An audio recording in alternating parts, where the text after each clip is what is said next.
Levítico, capítulos 25 e 26.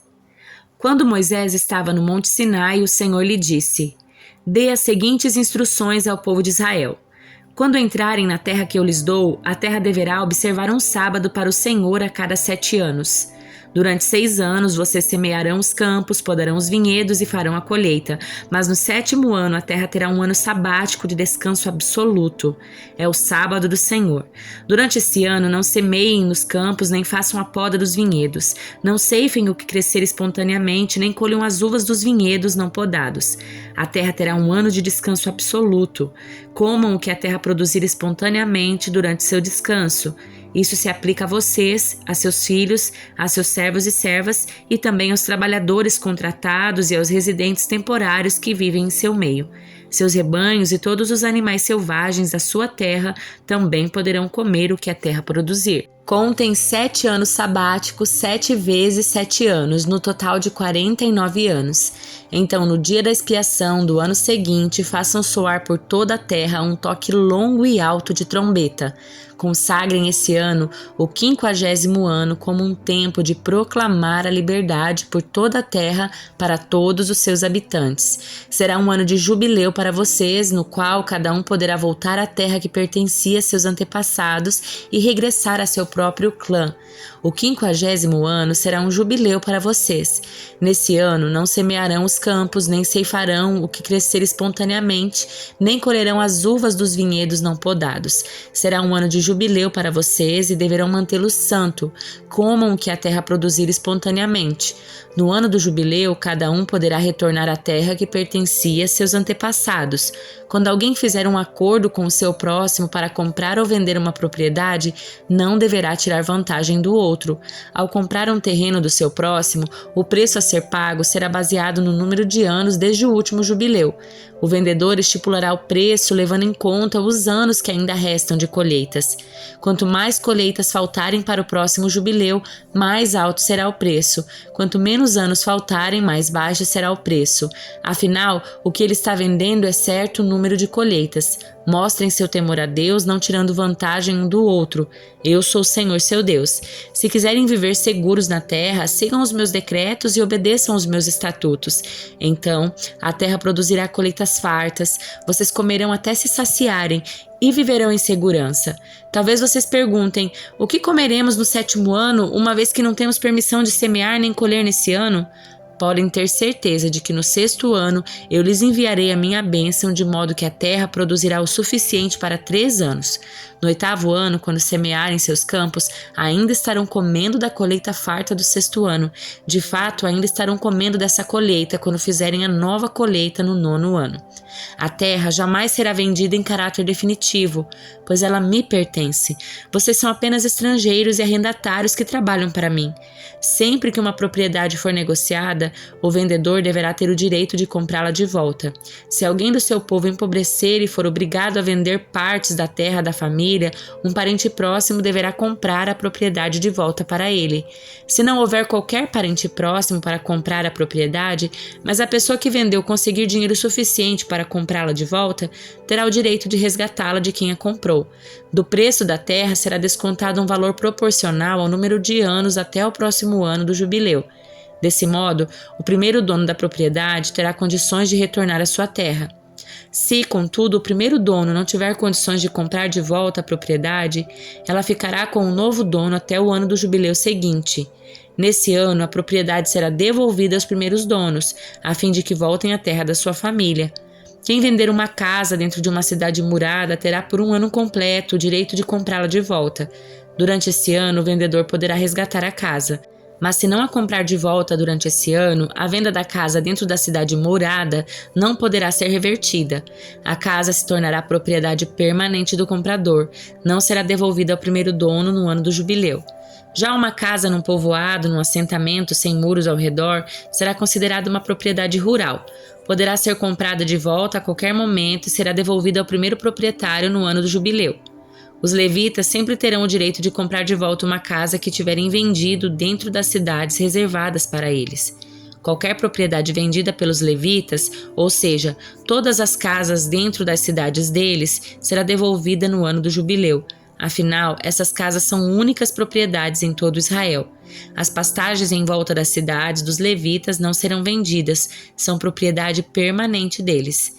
Se alguém do seu povo empobrecer e não puder se sustentar, ajudem-no como ajudariam um estrangeiro ou residente temporário e permitam que ele more com vocês. Não cobrem juros nem tenham lucro à custa dele. Em vez disso, mostrem seu temor a Deus, permitindo que ele viva como parente de vocês. Lembrem-se de não cobrar juros sobre o dinheiro que lhe emprestarem, nem de ter lucro com o alimento que lhe venderem. Eu sou o Senhor seu Deus, que os tirou da terra do Egito para lhes dar a terra de Canaã e ser o seu Deus. Se alguém do seu povo empobrecer e for obrigado a se vender para vocês, não o tratem como escravo. Tratem-no como empregado ou residente temporário que mora com vocês e o servirá apenas até o ano do jubileu. Então ele e seus filhos estarão livres e voltarão aos clãs e à propriedade que pertence a seus antepassados. Os israelitas são os meus servos que eu tirei da terra do Egito, de modo que jamais devem ser vendidos como escravos. Mostrem seu temor a Deus, tratando-os sem violência. Vocês poderão comprar escravos e escravas de nações vizinhas. Também poderão comprar os filhos de residentes temporários que moram com vocês, incluindo os que nasceram em sua terra. Poderão considerá-los sua propriedade e deixá-los para os seus filhos como herança permanente. Poderão tratá-los como escravos, mas jamais oprimirão alguém do seu povo. Se algum estrangeiro ou residente temporário enriquecer enquanto vive entre vocês, e se algum do seu povo empobrecer e for obrigado a se vender para esse estrangeiro ou para um membro da família dele, continuará a ter o direito de ser resgatado, mesmo depois de comprado. Poderá ser comprado de volta por um irmão, tio ou primo. Aliás, qualquer parente próximo poderá resgatá-lo. Se prosperar, também poderá resgatar a si mesmo. Negociará o preço da sua liberdade com a pessoa que o comprou. O preço será baseado no número de anos transcorridos desde que foi vendido até o próximo ano do jubileu, ou seja, o equivalente ao custo de um trabalhador contratado para esse período. Se ainda faltarem muitos anos para o jubileu, pagará na devida proporção aquilo que recebeu quando vendeu a si mesmo.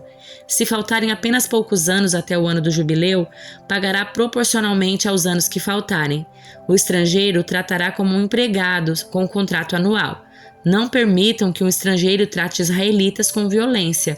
Se algum israelita não tiver sido comprado de volta, será liberto quando chegar o ano do jubileu, ele e seus filhos, pois os israelitas me pertencem. São meus servos que eu tirei da terra do Egito.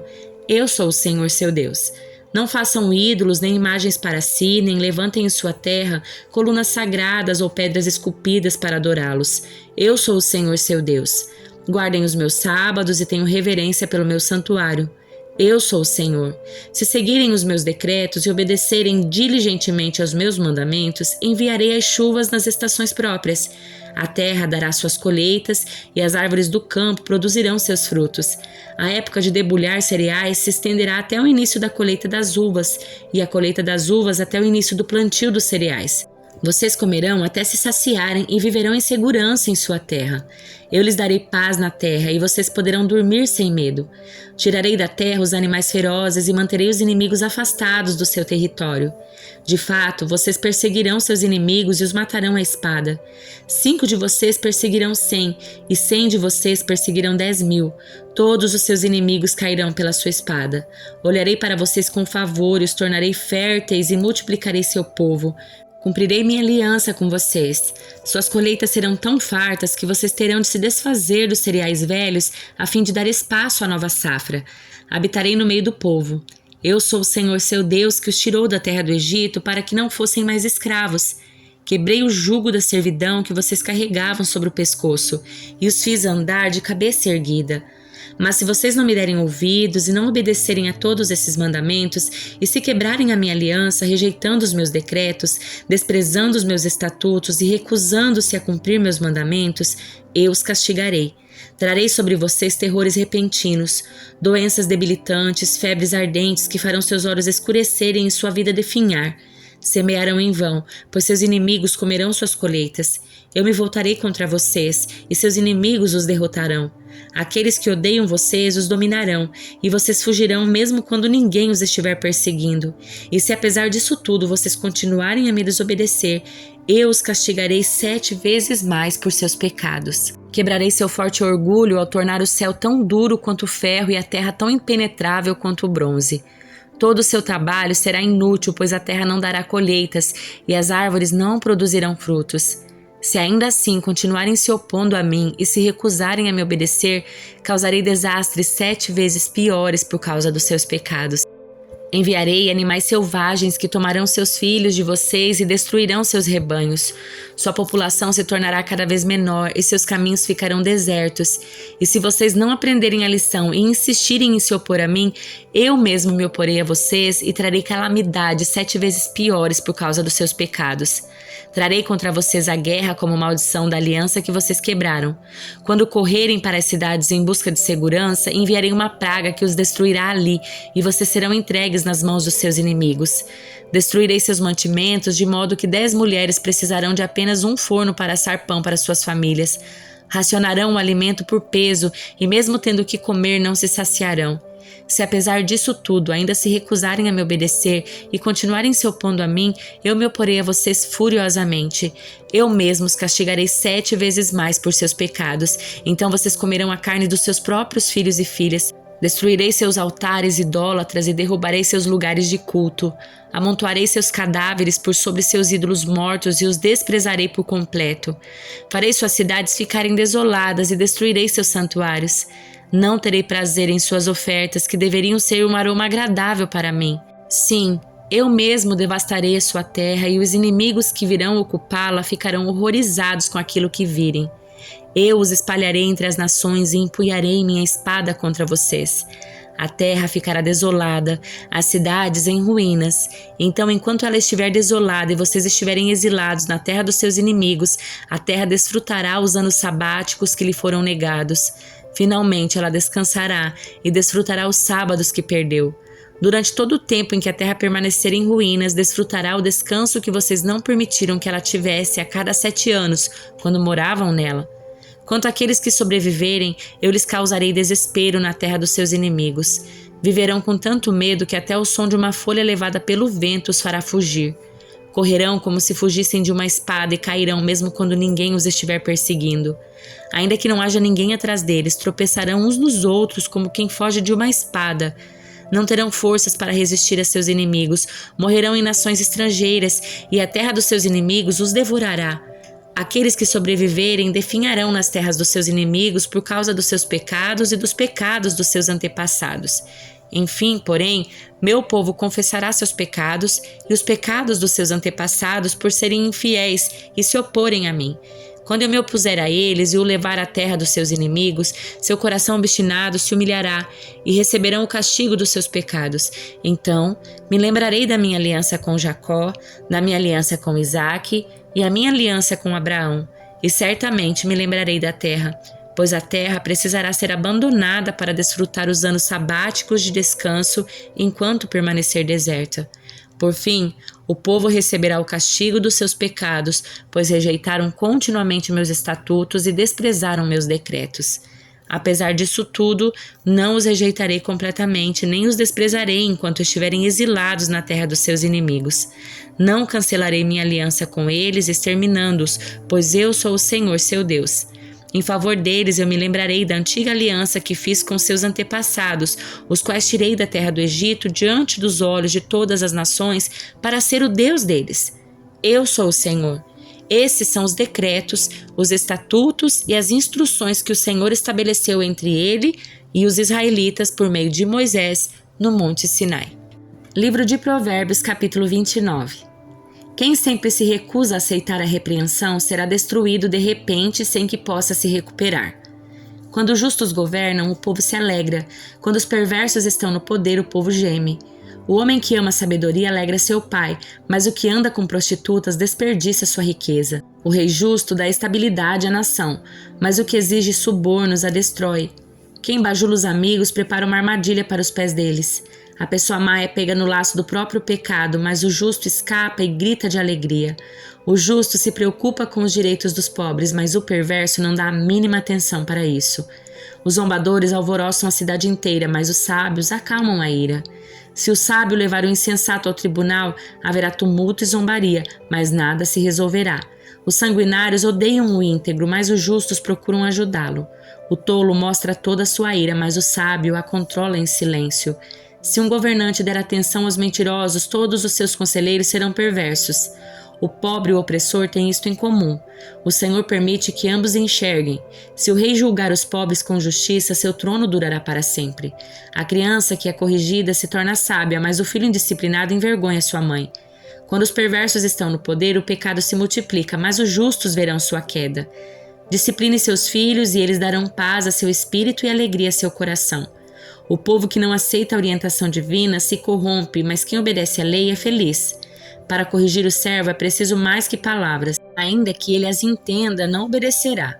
Há mais esperança para o tolo que para alguém que fala sem pensar. O servo mimado desde a infância se tornará rebelde. A pessoa irada provoca conflitos. Quem perde a calma facilmente comete muitos pecados. O orgulho termina em humilhação, mas a humildade alcança a honra. Quem ajuda o ladrão prejudica a si mesmo. Sob juramento não ousa testemunhar. Temer as pessoas é uma armadilha perigosa, mas quem confia no Senhor está seguro. Muitos buscam o favor do governante, mas a justiça vem do Senhor. O justo despreza o injusto, o perverso despreza o íntegro. Evangelho de Lucas, capítulo 14. Certo sábado, Jesus foi comer na casa de um líder fariseu, onde o observavam atentamente. Estava ali um homem com o corpo muito inchado. Jesus perguntou aos fariseus e aos especialistas da lei: a lei permite ou não curar no sábado? Eles nada responderam, e Jesus tocou no homem enfermo, o curou e o mandou embora. Depois perguntou a eles: qual de vocês, se seu filho ou seu boi cair num buraco, não se apressará em tirá-lo de lá, mesmo que seja sábado? Mais uma vez não puderam responder. Quando Jesus observou que os convidados para o jantar procuravam ocupar os lugares de honra à mesa, deu-lhes este conselho: quando você for convidado para um banquete de casamento, não ocupe o lugar de honra. E se chegar algum convidado mais importante que você? O anfitrião virá e dirá: dê o seu lugar a essa pessoa. E você, envergonhado, terá de se sentar no último lugar da mesa. Em vez disso, ocupe o lugar menos importante à mesa. Assim, quando o anfitrião o vir, dirá: amigo, temos um lugar melhor para você. Então você será honrado diante de todos os convidados. Pois os que se exaltam serão humilhados e os que se humilham serão exaltados. Então Jesus se voltou para o anfitrião e disse: quando oferecer um banquete ou jantar, não convide amigos, irmãos, parentes e vizinhos ricos. Eles poderão retribuir o convite e essa será sua única recompensa. Em vez disso, convide os pobres, aleijados, mancos e cegos. Assim, na ressurreição dos justos, você será recompensado por ter convidado aqueles que não podiam lhe retribuir. Ao ouvir isso, um homem que estava à mesa com Jesus exclamou: feliz será aquele que participar do banquete no reino de Deus. Jesus respondeu com a seguinte parábola: certo homem preparou um grande banquete e enviou muitos convites. Quando estava tudo pronto, mandou seu servo dizer aos convidados: venham, o banquete está pronto. Mas todos eles deram desculpas. Um disse: acabei de comprar um campo, preciso inspecioná-lo. Peço que me desculpe. Outro disse: acabei de comprar 5 juntas de bois e quero experimentá-las. Sinto muito. Ainda outro disse: acabei de me casar e não posso ir. O servo voltou e informou ao seu senhor o que tinham dito. Ele ficou furioso e ordenou: vá depressa pelas ruas e becos da cidade e convide os pobres, os aleijados, os cegos, os mancos. Depois de cumprir essa ordem, o servo informou: ainda há lugar para mais gente. Então o Senhor disse: vá pelas estradas do campo e junto às cercas entre as videiras e insista com todos os que encontrar para que venham, de modo que a minha casa fique cheia, pois nenhum dos que antes foram convidados provará do meu banquete. Uma grande multidão seguia Jesus, que se voltou para ela e disse: se alguém que me segue amar pai e mãe, esposa e filhos, irmãos e irmãs, e até mesmo a própria vida mais que a mim, não pode ser meu discípulo. E se não tomar sua cruz e me seguir, não pode ser meu discípulo. Quem começa a construir uma torre sem antes calcular o custo e ver se possui dinheiro suficiente para terminá-la? Pois se completar apenas os alicerces e ficar sem dinheiro, todos rirão dele dizendo: esse aí começou a construir, mas não consegue terminar. Ou que rei iria à guerra sem antes avaliar o seu exército de 10.000, se poderia derrotar os 20.000 que vêm contra ele? E se concluir que não, o rei enviará uma delegação para renegociar um acordo de paz enquanto o inimigo está longe. Da mesma forma, ninguém pode se tornar meu discípulo sem abrir mão de tudo que possui. O sal é bom para temperar, mas se perder o sabor, como torná-lo salgado outra vez? O sal sem sabor não serve para o solo nem para o adubo, é jogado fora. Quem é capaz de ouvir, ouça com atenção.